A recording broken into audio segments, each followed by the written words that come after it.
पंजाब के अमृतसर स्थित स्वर्ण मंदिर में 18 दिसंबर को और अगले ही दिन कपूरथला में निजामपुरा के गुरुद्वारे में कथित बेअदबी की घटना सामने आई थी। दोनों मामलों में आरोपियों की पीट कर हत्या कर दी गई। अब पंजाब के कुछ सिखों ने बेअदबी के खिलाफ आंदोलन शुरू कर दिया है। चूंकि अगले साल की शुरुआत में पंजाब में विधानसभा चुनाव होने हैं, लिहाजा यह मुद्दा ज्यादा तूल पकड़ रहा है। धर्म के अपमान पर सिखों के मन में क्या चल रहा है, इसे जानने के लिए दैनिक भास्कर रिपोर्टर पूनम कौशल पंजाब के फरीदकोट पहुंची और वहां के हालात को बेहद करीब से देखा है। पढ़िए उनकी ये ग्राउंड रिपोर्ट। नेशनल हाईवे -54 पर फरीदकोट और बठिंडा के बीच बहबल कलां गांव के मुहाने पर एक पंडाल लगा है। यहां अक्टूबर 2015 में पुलिस फायरिंग में मारे गए 2 सिख प्रदर्शनकारियों के परिजन धरने पर बैठे हैं। यहां खड़ी एक पुरानी मारुति 800 कार पर दिवंगत सिख अलगाववादी नेता जरनैल सिंह भिंडरावाले के पोस्टर लगे हैं। पंजाब के कई जिलों से आए लोग इस प्रदर्शन में शामिल हैं। इनमें ज्यादातर सिख युवा हैं, जो हाल की बेअदबी की घटनाओं से आहत हैं। यूं तो ये एक छोटा प्रदर्शन है, लेकिन यहां मौजूद लोगों से बात करने के बाद एहसास होता है कि ये प्रदर्शन ऐसे तूफान का संकेत है जो पूरे पंजाब को अपने आगोश में ले सकता है। फरीदकोट में 2015 में हुई बेअदबी की घटनाओं के खिलाफ बहबल कलां गांव के लोगों ने प्रदर्शन किए थे, जिसमें पुलिस फायरिंग के दौरान सरावां गांव के गुरजीत सिंह और नियामीवाला गांव के कृष्ण भगवान सिंह की मौत हो गई थी। 6 साल तक इंसाफ का इंतजार करने के बाद अब इन दोनों के परिजन धरने पर बैठे हैं और हत्या में शामिल पुलिसकर्मियों की गिरफ्तारी की मांग कर रहे हैं। कृष्ण भगवान के बेटे सुखराज सिंह कहते हैं कि हम किसान आंदोलन के रुकने का इंतजार कर रहे थे, ताकि बेअदबी के खिलाफ एक बड़ा आंदोलन शुरू हो और पूरे पंजाब में लोग एकजुट हों। कानून सजा नहीं देगा तो सजा हम देंगे। बहबल कलां से 300 किलोमीटर दूर से आए भीम सिंह कहते हैं कि बेअदबी की घटनाएं नहीं रुकी तो हमारे पास और भी विकल्प हैं। यह पूछने पर कि वे किन विकल्पों की बात कर रहे हैं, भीम सिंह कहते हैं, आप जानते हैं मैं किस विकल्प की बात कर रहा हूं। सिखों को मजबूर किया जा रहा है कि वे अलग रास्ते पर चलें। अब तक हमने बर्दाश्त किया है, लेकिन अब गुरु का अपमान बर्दाश्त नहीं किया जाएगा। जो भी बेअदबी करेगा वो जिंदा नहीं रहेगा। कानून सजा नहीं देगा तो हम सजा देंगे। सिख का बच्चा सजा देगा। बेअदबी के खिलाफ प्रदर्शन को मिल रहे समर्थन पर सुखराज कहते हैं, किसानों के प्रदर्शन की तरह ही बेअदबी के खिलाफ हमारे प्रदर्शन को भी पूरे पंजाब से समर्थन मिल रहा है। जो लोग धर्म के अपमान का दर्द को समझते हैं वे साथ दे रहे हैं। सरकारें ऐसी घटनाओं को रोकने के लिए मजबूर होंगी। पूर्व मुख्यमंत्री कैप्टन अमरिंदर सिंह ने बेअदबी की घटनाएं रोकने की कसम खाई थी, लेकिन पंजाब के अलग अलग हिस्सों में ऐसी घटनाएं लगातार होती रहीं। सिख कार्यकर्ता दावा करते हैं कि 2015 के बाद से अब तक छोटी बड़ी 400 से अधिक घटनाएं हुई हैं, लेकिन किसी को सजा नहीं मिली। मजबूरी में हमने यह प्रदर्शन शुरू किया है, जो पंजाब के गांव-गांव तक फैल जाएगा। सिख कार्यकर्ताओं का कहना है कि बेअदबी की घटनाएं न रुकने की एक वजह यह है कि इससे संबंधित आईपीसी की धारा कमजोर है और कानून के तहत इस अपराध की अधिकतम सजा सिर्फ 3 साल है। ऐसे में अधिकतर लोग जो बेअदबी करते हैं वो छूट जाते हैं। हम बेअदबी की सजा मौत चाहते हैं और इसके लिए कानून में बदलाव चाहते हैं। ऐसा कानून बनना चाहिए जो हर धर्म की बेअदबी रोकने के लिए हो और बेअदबी की सजा मौत ही हो।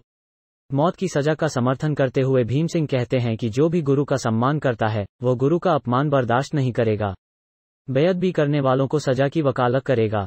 भारत में पुराना कानून ही चल रहा है। बहबल कलां के मामले को अदालत में देख रहे वकील हरपाल सिंह खारा कहते हैं कि बेअदबी की घटनाएं न रुकने की 2 बड़ी वजह हैं। पहली तो ये कि कानून ही कमजोर है और दूसरी पुलिस जांच में लापरवाही करती है। फरीदकोट में हुए मुकदमे की फाइलें मैंने देखी हैं। ऐसा लगता है पुलिस ने जानबूझकर मुकदमा कमजोर किया हो। हरपाल सिंह कहते हैं कि अगर सरकार बेअदबी का तूफान थामना चाहती है तो पाकिस्तान जैसा ही सख्त कानून लागू करे। इसकी सजा मौत करनी होगी। पाकिस्तान में सख्त कानून के डर से लोग धर्म का अपमान करने से डरते हैं। अगर बेअदबी की सजा मौत नहीं की गई तो पंजाब में बुरा हाल होगा। यदि सरकार को गुरु ग्रंथ साहिब में विश्वास होगा तो सरकार बदलाव करेगी। भारत में बेअदबी के खिलाफ कानून अंग्रेजों ने बनाया था और ये आईपीसी की धारा 295A के तहत परिभाषित है। भारत के बंटवारे के बाद पाकिस्तान ने आर्टिकल 295 में बदलाव करके 295C जोड़ दी, जिसके तहत ईशनिंदा की सजा मौत है, लेकिन भारत में पुराना कानून ही चला आ रहा है। सिख एक्टिविस्ट पवन सिंह सिद्धू बेअदबी की घटनाओं में पुलिस प्रशासन की लापरवाही पर सवाल उठाते हुए कहते हैं कि भारत का तिरंगा झंडा पूरे देश के लिए सत्कार योग्य है। जब कोई तिरंगे का अपमान करता है तो उस पर देशद्रोह तक की कार्रवाई की जाती है, लेकिन सिखों के निशान साहिब की बेअदबी को एक सामान्य घटना मान लिया जाता है। सिख कौम को हमेशा से ही इंसाफ नहीं मिला है। हमें संघर्ष करना पड़ रहा है। बहबल कलां में हमारे जो भाई मारे गए, उनके परिजन इंसाफ के लिए धरने पर बैठे हैं। वे कहते हैं कि सबसे पहले तो हमें अलग धर्म ही नहीं माना गया बल्कि हिंदू धर्म का ही हिस्सा माना गया। हमें दूसरे दर्जे के शहरी और बेगानेपन का एहसास कराया जाता है।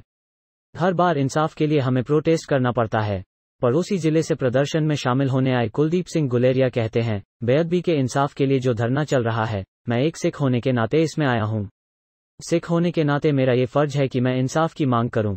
सरकार बदली, लेकिन घटनाएं नहीं रुकी। गुलेरिया कहते हैं कि बहुत से लोग कह रहे हैं कि बेअदबी करने वाले पागल हैं, लेकिन सवाल ये है कि ये पागल जो बेअदबी कर रहे हैं ये मंदिर, मस्जिद या चर्च क्यों नहीं जा रहे हैं, ये गुरुद्वारे ही क्यों जा रहे हैं। इन घटनाओं के पीछे पागलपन नहीं है, इसके पीछे बहुत बड़ी साजिश है। हो सकता है इसके पीछे सियासी लीडर भी हों। अकाली दल के राज में 2015 में बेअदबियां हुई थीं, अब 5 साल से कांग्रेस राज कर रही है, तब भी बेअदबी की घटनाएं हो रही हैं। गुलेरिया कहते हैं कि जब एक सिख के सामने बेअदबी का मामला आता है तो उसका खून खौलता है। उसे लगता है कि वह भी दरबार साहिब या कपूरथला में हाजिर होता तो वही करता जो वहां मौजूद लोगों ने किया। मेरे लिए मेरा धर्म ही सबसे ऊपर है। हमारे हाथ में तलवार है। ये तलवार हमें सिर्फ गौ गरीब की रक्षा के लिए नहीं दी गई है। ये तलवार हमारे गुरु की रक्षा के लिए भी है। अगर कोई गुरु पर हावी होगा तो ये तलवार उसके खिलाफ चलेगी। सिट ने 2015 की घटना की अभी तक रिपोर्ट पेश नहीं की। जून 2015 में पंजाब के फरीदकोट के जवाहर सिंह वाला गांव के गुरुद्वारे से पवित्र ग्रंथ गुरु ग्रंथ साहिब की प्रति को चुरा लिया गया था। इसके कुछ दिन बाद बुर्ज जवाहर सिंह वाला गांव के पास सिख विरोधी पोस्टर दीवारों पर चिपका दिए गए थे। घटना के 4 महीने बाद 12 अक्टूबर को फरीदकोट के बारगढ़ी गांव में गुरु ग्रंथ साहिब के पन्ने फटे हुए मिले थे। इन घटनाओं से भड़के सिखों ने कोटकपुरा और यहां से कुछ दूर स्थित बैहबल कलां गांव में प्रदर्शन किया। बैहबल कलां में 15 अक्टूबर 2015 को पुलिस ने प्रदर्शनकारियों को हटाने के लिए फायरिंग कर दी, जिसमें 2 लोगों की मौत हो गई। बेअदबी का मुद्दा 2017 में हुए पंजाब विधानसभा चुनावों में भी हावी था। अकाली दल सत्ता से बाहर हो गया, कांग्रेस की सरकार बनी। सीएम अमरिंदर सिंह ने बेअदबी के गुनाहगारों को सजा दिलाने के लिए कसम खाई। बैहबल कलां की घटना की जांच के लिए सिट का गठन भी किया गया, लेकिन उसने अभी तक अपनी रिपोर्ट पेश नहीं की है।